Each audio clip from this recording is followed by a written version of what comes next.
The leader of the astronauts who had come to Earth from Nibiru, we know from numerous ancient texts, was called Ea, whose house is water. After he had landed and established Eridu, the first Earth station, he assumed the title Enki, Lord of Earth. A text that was discovered in the ruins of Sumer records his landing on Earth as a first-person report. When I approached Earth there was much flooding. When I approached its green meadows, heaps and mounds were piled up at my command. I built my house in a pure place. My house, its shade stretches over the snake marsh. The text then proceeds to describe Ea's efforts to build extraordinary waterworks in the marshlands at the head of the Persian Gulf. He surveyed the marshlands, cut canals for drainage and water control, built dikes, dug ditches, and built structures of bricks molded from the local clays. He joined the Tigris and Euphrates rivers by canals, and at the edge of the marshlands he built his water house, with a wharf and other facilities. According to Zecharia Sitchin, it all had a reason. On his planet gold was needed. Not for jewelry or another frivolous use, for at no time during the millennia that followed were these visitors to Earth ever shown wearing golden jewelry.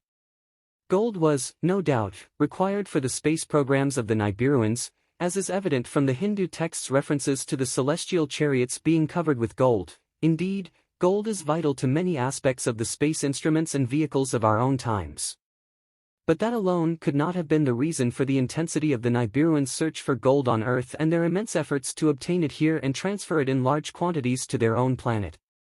The metal, with its unique properties, was needed back home for a vital need, affecting the very survival of life on that planet. As best as we can make out, this vital need could have been for suspending the gold particles in Nibiru's waning atmosphere and thus shield it from critical dissipation. A son of Nibiru's ruler, Ea was well chosen for the mission. He was a brilliant scientist and engineer whose nickname was Nidamud, he who fashions things. The plan, as his epithet name Ea indicated, was to extract the gold from the waters of the quiet Persian Gulf and the adjoining shallow marshlands that extended from the Gulf into Mesopotamia. Sumerian depictions showed Ea as lord of the flowing waters, sitting in a laboratory and surrounded by interconnected flasks. But the unfolding tale suggests that all was not going well with this scheme. The gold production was far below expectations, and to speed it up, more astronauts, the rank and file were called Anunnaki, those who from heaven to earth came, landed on Earth. They came in groups of 50, and one of the texts reveals that one of these groups was led by Enki's firstborn son Marduk. The text records Marduk's urgent message to his father describing a near calamity on the flight to Earth, as the spaceship passed by one of the solar system's large planets, probably Jupiter, and almost collided with one of that planet's satellites. Describing the attack on the spacecraft, the excited Marduk told his father, "It has been created like a weapon. It has charged forward like death. The Anunnaki who are 50 it has smitten. The flying, bird-like supreme orbiter it has smitten on the breast." A Sumerian engraving on a cylinder seal may well have illustrated the scene of Lord Earth anxiously greeting his son, dressed as an astronaut as the spaceship leaves Mars and nears Earth, the seventh planet when counting from the outside in, symbolized by the 7 dots and depicted together with the moon. Back on the home planet, where Enki's father and Anu in Akkadian, was the ruler, the progress of the landing parties was followed with anxiety and expectation. These must have turned to impatience at the slow progress, and then to disappointment. Evidently the scheme to extract gold from sea waters by laboratory-like processes did not work as expected. But the gold was still badly needed, and the Anunnaki faced a tough decision, to abandon the project, which was out of the question, or to try to obtain the gold in a new way, mining. For gold, the Anunnaki knew by then, was naturally available in abundance in the Abzu, the primeval source, on the continent of Africa. In the Semitic languages that had evolved from the Sumerian, Zab, Abzu in reverse, has remained the word for gold to this very day. There was, however, one major problem. The African gold had to be extracted from the depths of the earth through mining, and the far-reaching decision to change from the sophisticated water treatment process to a backbreaking toil below the surface of the earth was not lightly taken. Clearly the new enterprise required more Anunnaki. A mining colony in the place of the shining lodes, expanded facilities in Mesopotamia, and a fleet of ore vessels, Magar Urnu Abzu, ships for ores of the Abzu to connect the two. Could Enki handle it all by himself?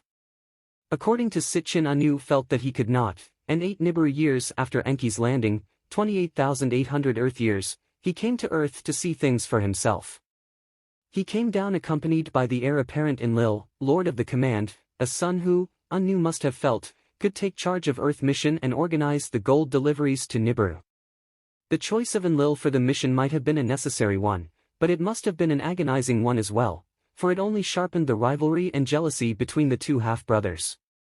For Enki was the firstborn son of Anu by Id, one of his 6 concubines, and could have expected to follow Anu on Nibiru's throne.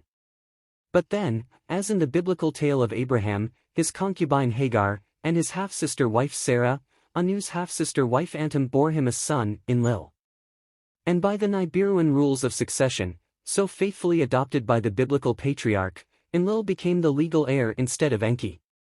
And now this rival, this robber of Enki's birthright, came to Earth to take over the command. One cannot stress enough the importance of lineage and genealogy in the wars of the gods, the struggles for succession and supremacy, on Nibiru as on Earth later on. Indeed, as we unravel the puzzling persistence and ferocity of the wars of the gods, trying to fit them into the framework of history and prehistory, a task never undertaken before, it becomes clear that they stemmed from a code of sexual behavior based not on morality but on considerations of genetic purity. At the core of these wars lay an intricate genealogy that determined hierarchy and succession, and sexual acts were judged not by their tenderness or violence but by their purpose and outcome. There is a Sumerian tale of how Enlil, commander-in-chief of the Anunnaki, took a fancy to a young nurse whom he saw swimming naked in the river. He persuaded her to go sailing with him and made love to her against her protestations. In spite of his rank, Enlil was arrested by the 50 senior gods as he returned to his city Nippur and was found by the 7 Anunnaki who judge to have committed the crime of rape. They sentenced him to exile in the Abzu. He was pardoned only when he married the young goddess, who had followed him into exile. We must understand that the code prohibited marriage, but not lovemaking, between full brother and sister. On the other hand, marriage with a half-sister was allowed. Male progeny by a half-sister even had precedence in the hierarchical order. And while rape was condemned, sex, even irregular and violent, was condoned if done for the sake of succession to the throne. When Enki engaged in sexual efforts to have a child with his sister, he was already espoused to Ninki, which illustrates that the same code which condemned rape did not prohibit extramarital affairs per se.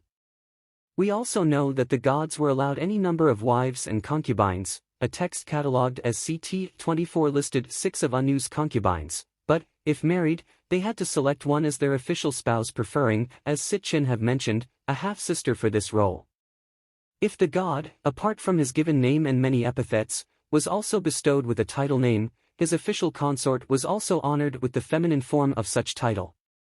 Thus when En received his title name, the heavenly, his consort was called Untu, Anu and Antum in Akkadian.